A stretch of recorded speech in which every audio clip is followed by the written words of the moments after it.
Well, I'm delighted to say next on the programme, as promised, Tom Moffat, CEO of the World Cricketers Association, formerly known as FICA, the Federation of International Cricketers Associations, and a very influential man in the world of cricket. Tom, thank you so much for your time. It's really much appreciated.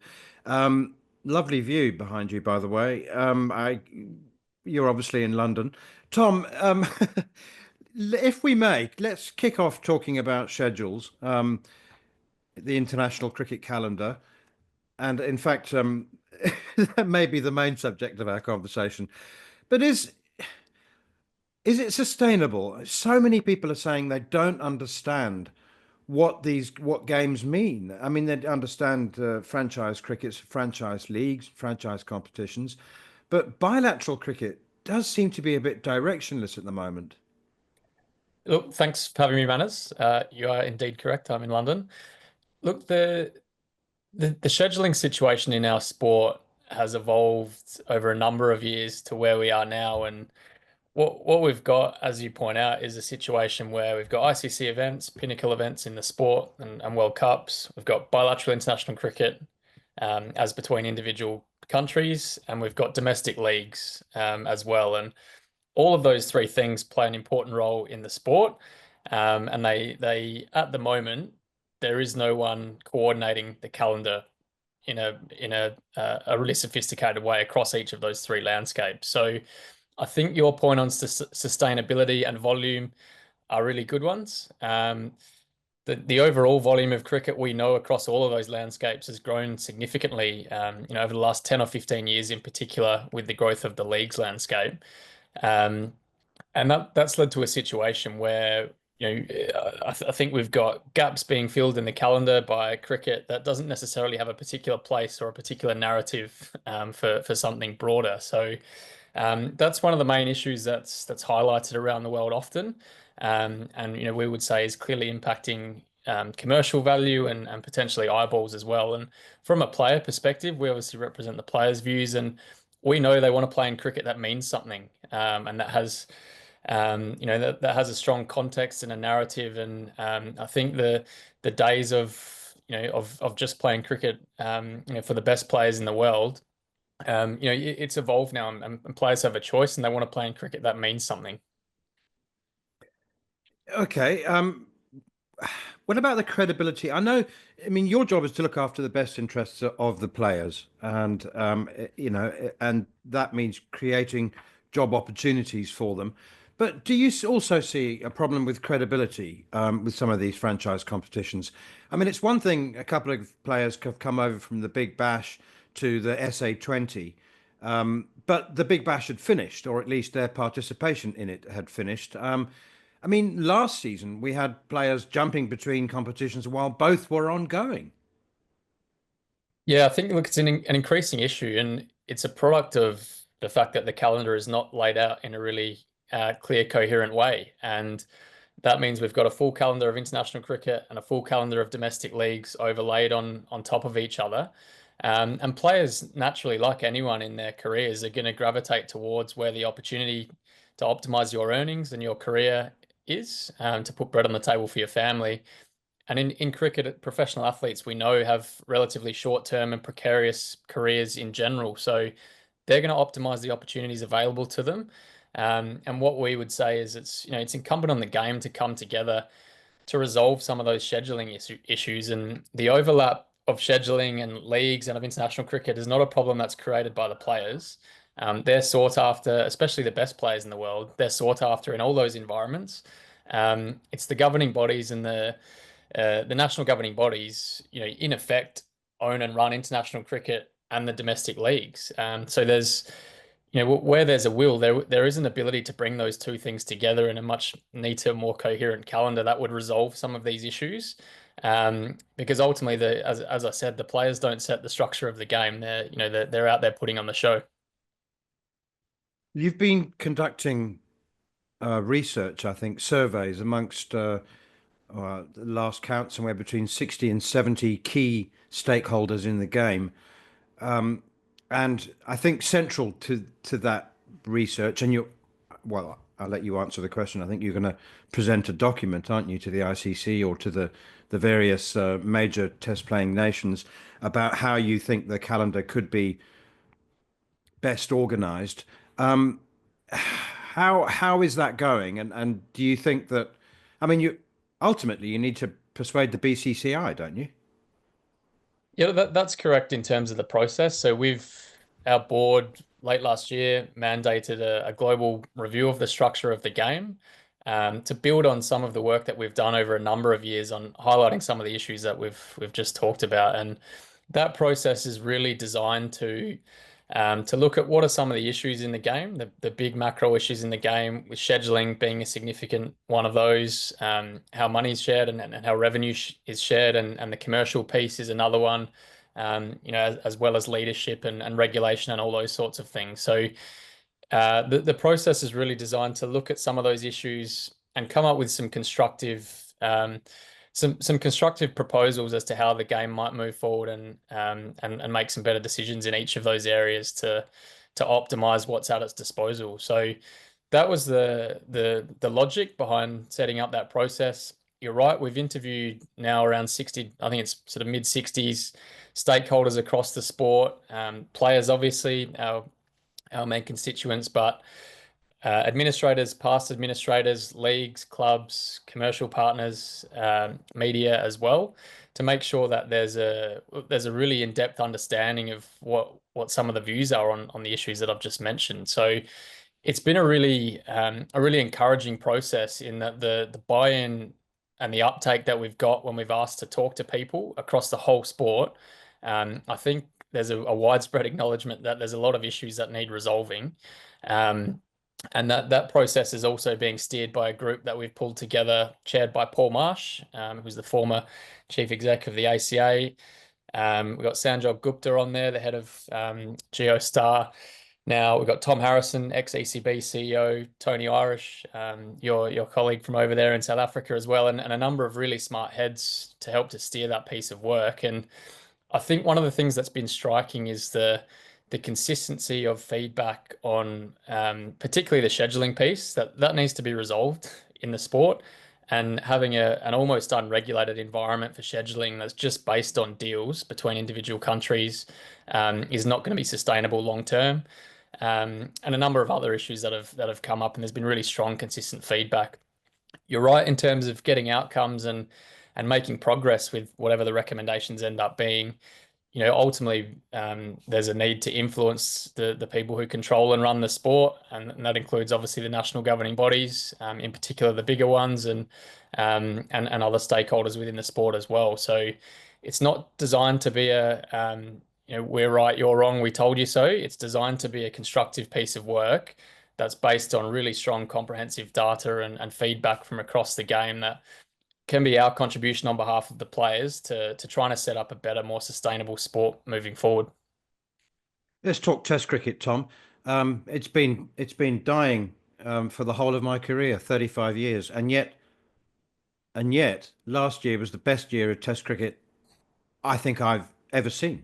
Um, and I wonder, I mean, the World Test Championship. What do the players feel about that? We know that England aren't convinced, but it seems to me that pretty much everyone else is. It's a very, very imperfect championship, isn't it? Very imperfect, skewed against the big three, oddly enough, ironically enough. What do the players feel? They still love Test cricket?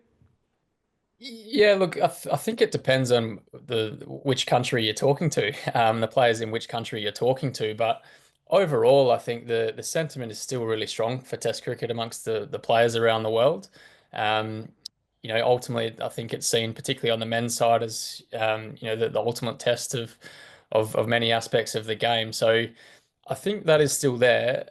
Having said that, we survey the players each year, and we know that the number of players who value it as the most important format has declined, over the last 5 or 10 years. So I think that stat was around, I think it was sort of low 80s% rated it as the most important format, probably 7 or 8 years ago, and it's now down at around 50%, just under, I think. And That's a product of a few different things, probably also a product of frankly, our collective has broadened out. So we've got some of the smaller countries involved and part of those surveys now as well.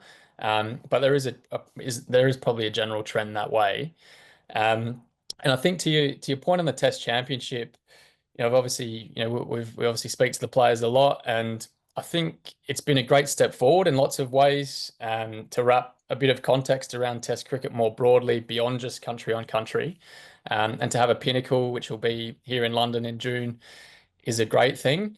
I think where the issues lie are that it's a point system wrapped around some very imperfect scheduling, which is based on individual deals between the individual countries. So that's why you get a situation where some teams have played 20 odd tests in a cycle and some teams have played far less than that, and everywhere in between. So I think you're right.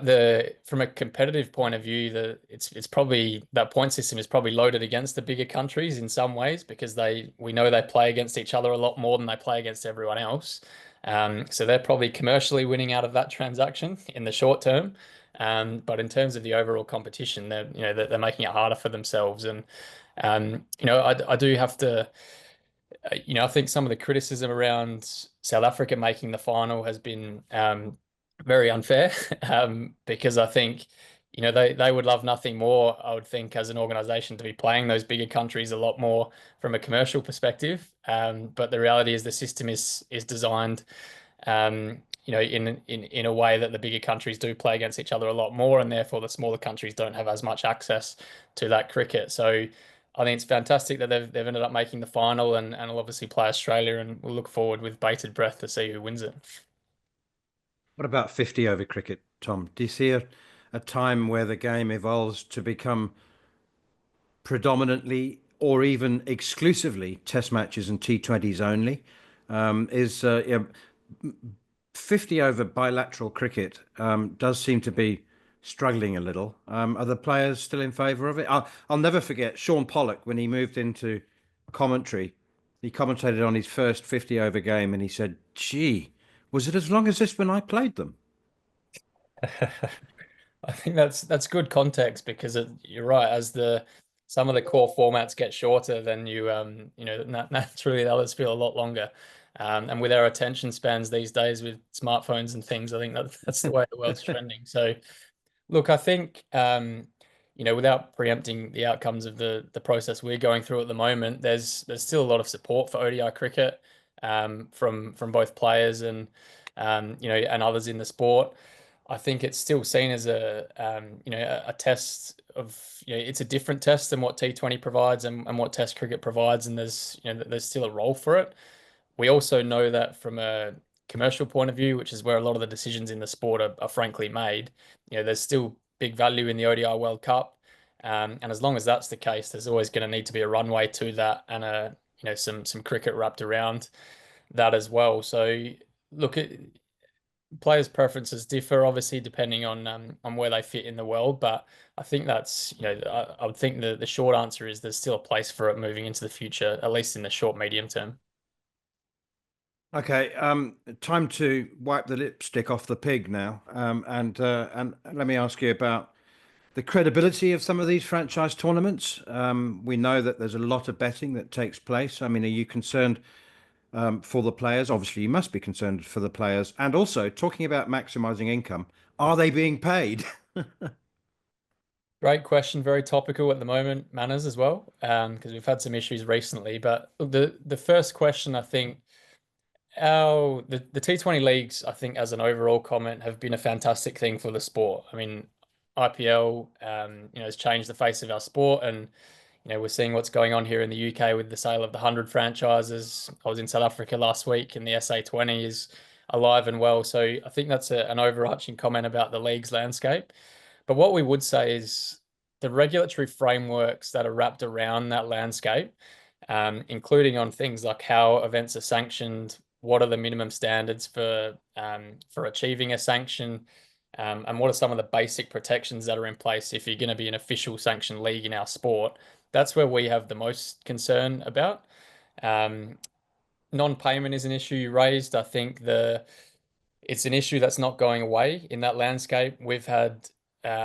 we've had a number of players over a number of years will come to us for help because they haven't been paid what they're owed under their contract in a league, or they've been paid late, and they're asking for our support on those issues. And we know in other sports, for example, in football globally, there's some minimum standards that are in place across the whole sport, around contracting and the sorts of protections that need to be in all contracts in sanctioned sport, and also enforcement mechanisms. So whether that's an arbitration body or the requirement for money to be in escrow accounts, or there's various ways you can do that to have in enforcement mechanisms. And we don't have any of those in cricket.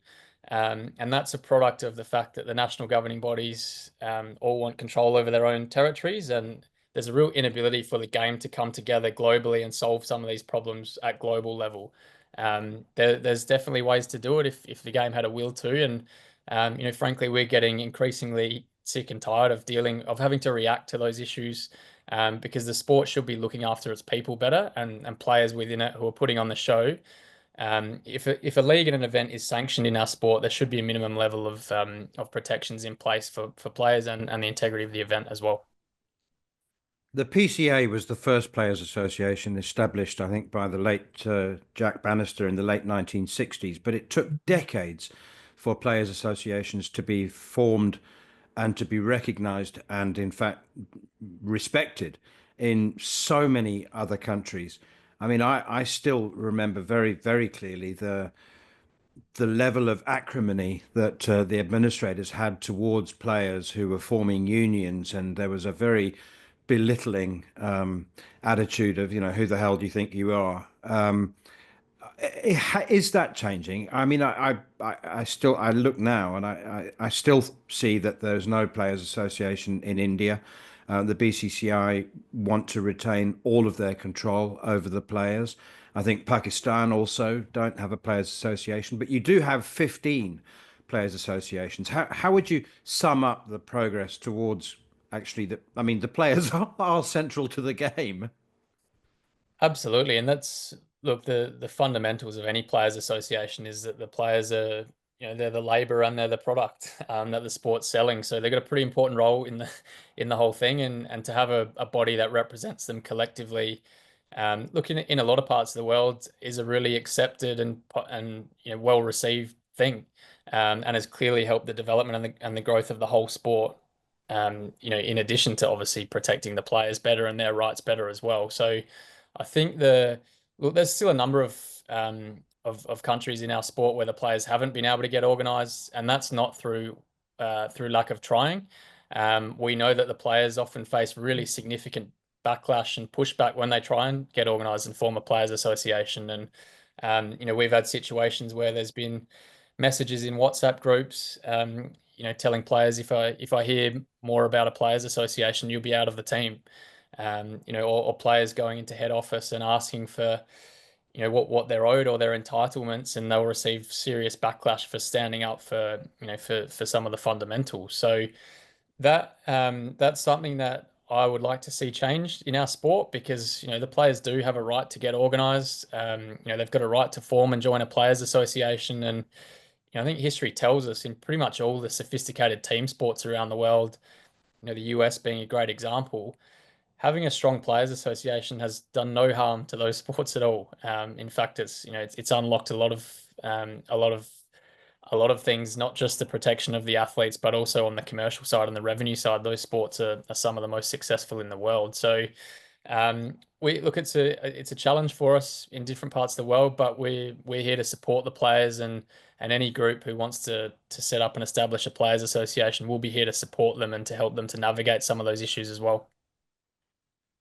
Finally, then, what are the chances? And you're in a position to make an educated guess. That's all. But when you look at other sports, let's stick with the football example. You have windows for the European Championships or the Copa America, the World Cup, and you have windows for qualifiers. Otherwise, the club games dominate, the club leagues dominate, the Premier League. I mean, Manchester United are probably more influential and powerful than I don't know, than the Football Association or FIFA. But FIFA controls the calendar. FIFA has control of the calendar. So everybody who follows football knows what every game means, and every game does mean something. They're either qualifying for a championship, a World Cup, or they're playing, for a domestic cup. Every game, everybody knows what's going on, and it's utopia, isn't it? But is cricket got any chance of getting there?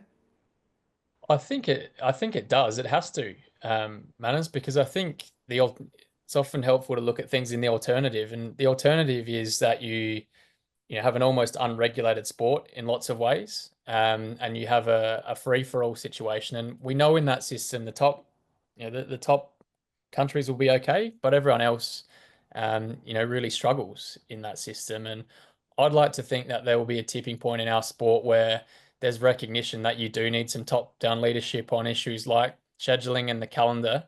And that ultimately is in everyone's benefit, even if you are in one of those top groups, because you the unique thing about sport is you need a strong opposition to have a good product to sell out in market, and to have something that's compelling, and that you can generate eyeballs onto. So that requires a level of equalization across the sport, and it requires an ability for the game to come together and have some better frameworks wrapped around scheduling, and a little bit more symmetry and logic as to what fits where in the calendar. So look, I don't think there's a silver bullet, and we're very conscious that the game's probably not going to turn around tomorrow and do a 180 on all of these issues, and there's some realities to it. But the game has to come together at some point and resolve the scheduling situation and the calendar situation, because there will be a tipping point otherwise, and the bottom will fall out of one or other aspect of the game.